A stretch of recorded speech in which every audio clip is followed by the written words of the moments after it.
تو حضرت معاذ بن جبل رضی اللہ تعالیٰ عنہ کہتے ہیں کہ صبح کے خوبصورت لمحے اور حضور کی قربت اور سفر کی گھڑیاں اور چل بھی رہا تھا میں آقا کریم علیہ السلام کے ساتھ ساتھ، تو موقع غنیمت جانا تو میں نے کہا کہ اے اللہ کے پیارے رسول صلی اللہ علیہ وآلہ وسلم، مجھے آپ کی قربت میسر آئی ہے تو اس موقع سے میں فائدہ حاصل کرتے ہوئے آپ سے سوال پوچھنا چاہتا ہوں، اور وہ یہ کہ مجھے کسی ایسے عمل کے بارے بتا دیجئے جو عمل مجھے جنت میں داخل کر دے اور جہنم سے دور کر دے۔ تو حضور علیہ السلام نے اس سوال پر ان کی تحسین فرمایا تو نے بہت بڑا سوال کیا ہے، اس کا جو جواب ہے کہ جنت نصیب ہو اور مجھے جہنم سے نجات ملے، تو یہ اتنا آسان کام نہیں ہے، یہ بڑا مشکل کام ہے، لیکن جس پر اللہ آسان کر دے اس کے لیے مشکل نہیں ہے۔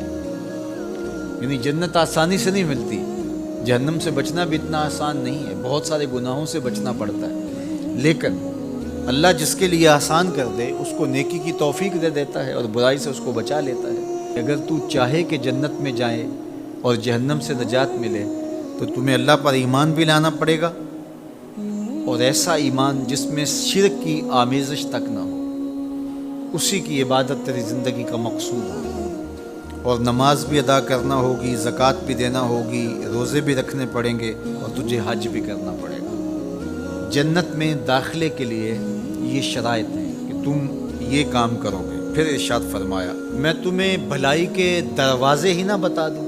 ارشاد فرمایا الصوم جنہ، روزہ ڈھال ہے۔ ڈھال آپ سمجھتے ہیں، اگر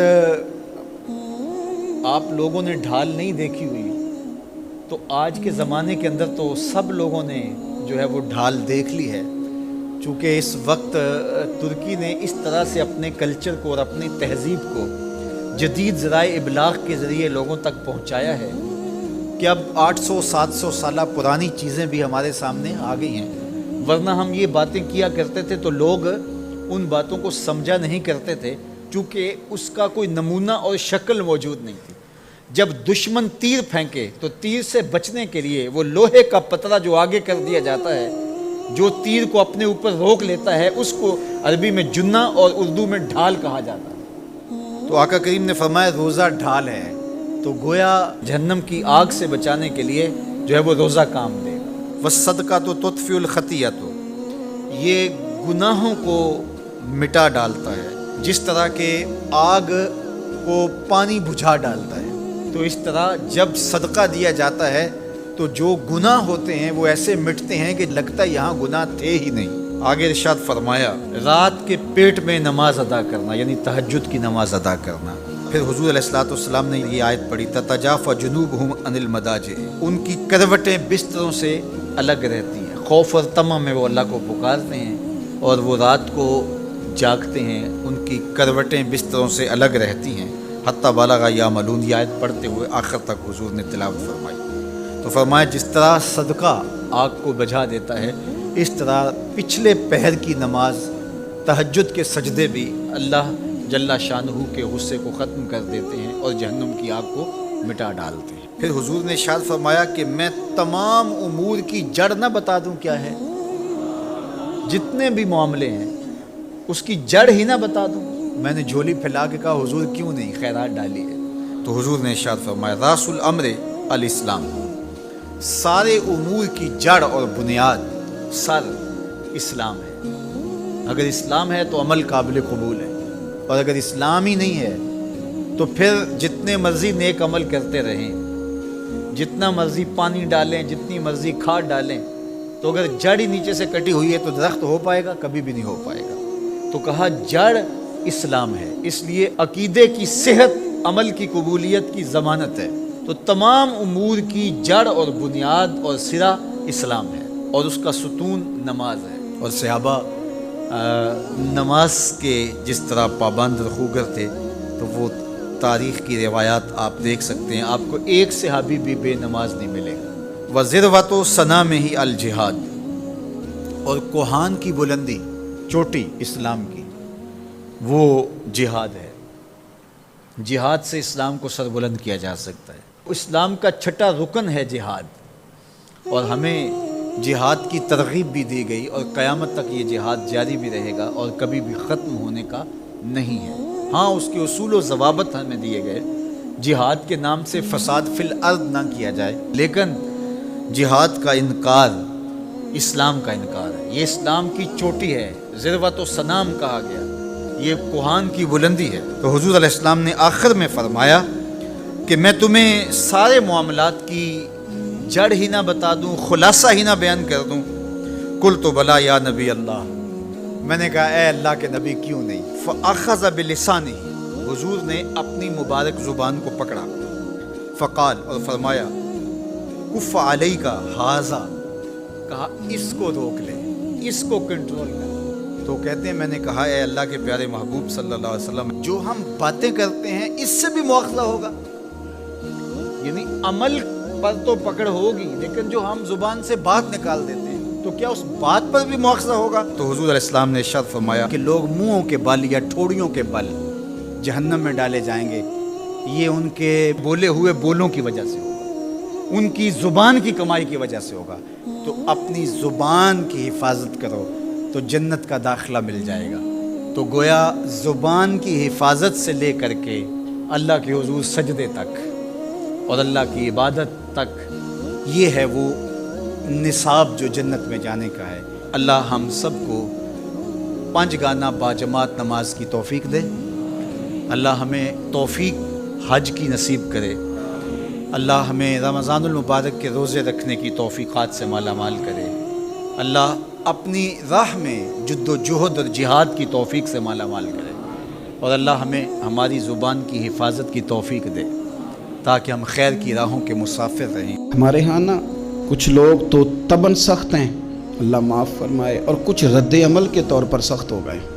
کچھ باتیں دلوں میں بیٹھ گئی ہیں جنہوں نے طبیعتوں کو سخت کر دیا ہے۔ کبھی کہیں آپ بہو سے کہ چلو بوڑھی ساس سے اگر کبھی کو بات سخت نکل گئی ہے تو معاف کر دے، وہ تیار نہیں ہوتی، وہ کہتی ہے تمہیں پتہ نہیں میرے ساتھ کیا کچھ ہوا۔ کبھی ساس سے کہا جائے نا چلو بھول گئی تھی بچی تو آپ درگزر کر دیں، تو کہتے ہیں تمہیں پتہ نہیں میرے اندر سختی کتنی آ گئی ہے، دکھ کتنے بیٹھ گئے۔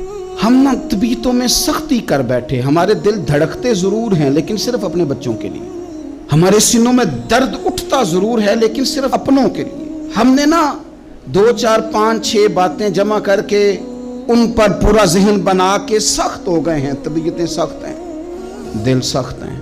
میرے نبی پاک صلی اللہ تعالی علیہ وسلم نے فرمایا، یہ حدیث مسلم شریف میں موجود ہے، فرمایا جنت میں وہ لوگ داخل کیے جائیں گے جن کے دل چڑیوں کی طرح نرم ہیں، نرم دل کے لوگ، معاف کر دینے والے، جلدی مان جانے والے۔ ایک صاحب تھے اپنے بھائی سے ناراض ہو گئے اور انہوں نے رشتے سے انکار کر دیا، پہلے ان کے بیٹے کی وہیں پہ نسبت تھی، انکار کر دیا۔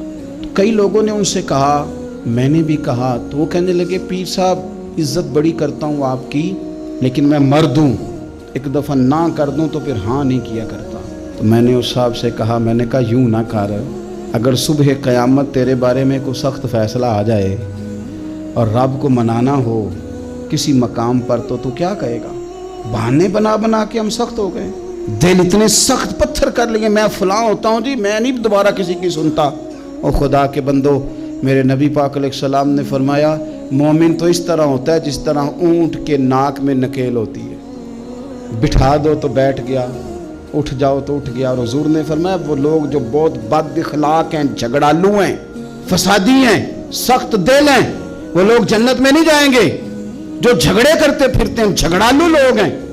عزیز دوستو، اپنی زندگی کے اندر طبیعت میں نرمی، اگر طبیعت نرم ہو گئی نا جی، مزاج میں نرمی آ گئی، تو پھر آپ محسوس کریں گے کہ آپ معاف کرتے بھی جلدی ہیں اور معافی دیتے بھی جلدی ہیں۔ پھر آپ کے تعلقات بچیں گے، آپ کی نسبتیں بچیں گی، آپ کے بہت سارے رشتوں میں قربت آئے گی، ٹوٹیں گے نہیں۔ ایک تو دل نرم کریں، کسی شخص کے بارے میں دل میں کوئی بات ہے تو اسے معاف کریں اور معافی دیں۔ کچھ لوگ بالکل ٹھیک ٹھاک ہوتے ہیں، کوئی ناراضگی نہیں ہوتی، لیکن آپ نے بچی کی شادی کا کارڈ دیا نہیں تو فوراً ناراض ہو جاتے ہیں، اور پھر آپ سمجھا رہے ہیں، قائل کر رہے ہیں، وہ تیار ہی نہیں ہے قائل ہونے کو۔ سنو اور اس حدیث کو یاد رکھنا، نبی پاک صلی اللہ تعالیٰ علیہ وسلم نے فرمایا جس کے پاس اس کا بھائی عذر لایا، بھائی معافی مانگنے آیا اور پھر اس نے معاف نہ کیا، اللہ کے حبیب فرماتے میرے حوض کوثر پہ نہ آئے۔ تو سخت ہو کے بیٹھ گیا ہے، تو کہتا ہے میرے سے پہلے سنے، میں آپ کو بتاؤں اس نے میرے ساتھ کیا کیا، اور ٹھہر جا۔ اگر حساب کتاب کے بعد معافی والا اصول رکھ لیا جائے کہ پہلے حساب کتاب ہوگا، غلطیوں کا مداوع ہوگا، پھر معافی ہوگی، تو یہی حساب اگر رب کریم بندوں کے ساتھ کرے تو پھر میں اور آپ کدھر جائیں گے؟ تو اس سادی بات پہ آ جاؤ نا، تو 2 جملوں میں حضور نے سمجھائی ہے، فرمایا تم رب کے بندوں کو معاف کر دو، اللہ تمہیں معاف کر دے گا۔ رمضان المبارک کے تشریف لانے سے پہلے اپنی طبیعت کے اندر ایسا ذوق لائیں، ایسی طبیعت لائیں کہ ہم نے معافی دینی بھی ہے اور معافی لینی بھی ہے۔ بعض اوقات ہم رسم ادا کرتے ہیں شب برات سے پہلے، یہ سوشل میڈیا پہ چل گیا، فلانے کو فلان کہہ دیا، اگر کوئی کبھی ہوئی نا تو معاف، ایسے تو نہیں نا معافیاں ہوتی۔ ہمیں پتہ ہوتا ہے ہم سے کون ناراض ہے، ہمیں خبر ہوتی ہے ہم نے کس کو تکلیف دی، ہمیں پتہ ہوتا ہے کس نے ہمارے لہجوں سے پریشانی پائی ہے، کون ہے جو ہماری وجہ سے اذیت کا شکار ہے، تو اس سے جا کے معافی مانگے، تو یہ چیزیں معافی کا سبب بن جائیں گی۔